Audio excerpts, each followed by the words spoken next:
ज्योतिष शास्त्र में 5 नक्षत्रों के विशेष मेल को पंचक कहा जाता है। शास्त्रों के मुताबिक चंद्रमा जब कुंभ और मीन राशि में रहता है तब उस वक्त पंचक होता है।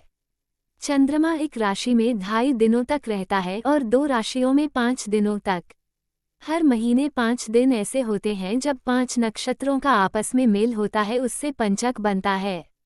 इन नक्षत्रों के नाम धनिष्ठा, शतभिषा, पूर्वा भाद्रपद, उत्तरा भाद्रपद और रेवती है। हिंदू धर्म में पंचक को अशुभ माना जाता है। 5 दिनों का ये समय वर्ष में कई बार आता है, इसलिए सबको यह अवश्य ध्यान रखना चाहिए कि कोई भी जरूरी कार्य इन 5 दिनों में संपन्न न किया जाए तो ही बेहतर है। इसके लिए आप किसी विशेषज्ञ की सलाह ले तो अच्छा होगा। धार्मिक ग्रंथों के अनुसार पंचक काल के दौरान 5 कार्य वर्जित बताए गए हैं। 1. पंचक के दौरान चारपाई बनवाना शुभ नहीं माना जाता। विद्वानों के अनुसार ऐसा करने से आपके ऊपर कोई संकट आ सकता है।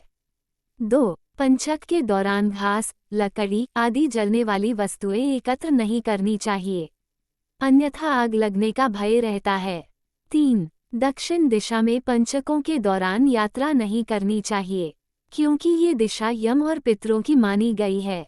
इसलिए इन नक्षत्रों में दक्षिण दिशा की यात्रा करना हानिकारक माना गया है। यदि आपके द्वारा दक्षिण की ओर यात्रा करनी जरूरी है तो हनुमान मंदिर में जाकर पूजा अर्चना करें और कुछ फल बजरंग बली को अर्पित करें। 4. पंचक के दौरान घर की छत नहीं बनवानी चाहिए, ऐसा करने से घर में क्लेश और धन की हानि हो सकती है। 5. पंचक काल में मृत्यु होना अशुभ माना जाता है। गरुड़ पुराण में वर्णन आता है, अगर किसी की मृत्यु पंचक काल में होती है तो उसके परिवार या रिश्तेदारी में जनहानि हो सकती है। इससे बचने के लिए मृतक के शव के साथ 5 पुतले आटे या कुश के बनाकर रखने चाहिए। ऐसा करने से पंचक दोष समाप्त हो जाता है। पंचक के प्रकार। 1. रविवार को पड़ने वाला पंचक रोग पंचक होता है। इसके प्रभाव में आकर व्यक्ति शारीरिक और परेशानियों का सामना करता है। इस दौरान किसी भी प्रकार का शुभ कार्य निषेध माना गया है। 2. सोमवार को राज पंचक होता है।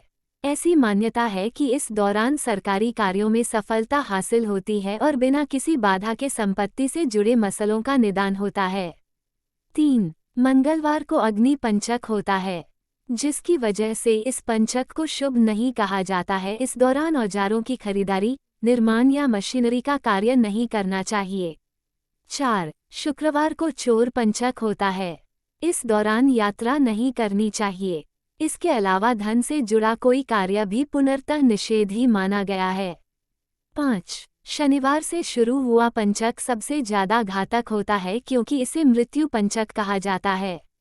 अगर इस दिन किसी कार्य की शुरुआत की गई तो व्यक्ति को मृत्यु तुल्य परेशानियों से गुजरना पड़ता है।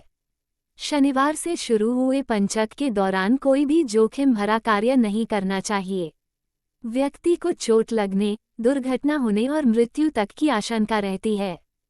6. बुधवार और गुरुवार की पंचक दोषमुक्त होती हैं।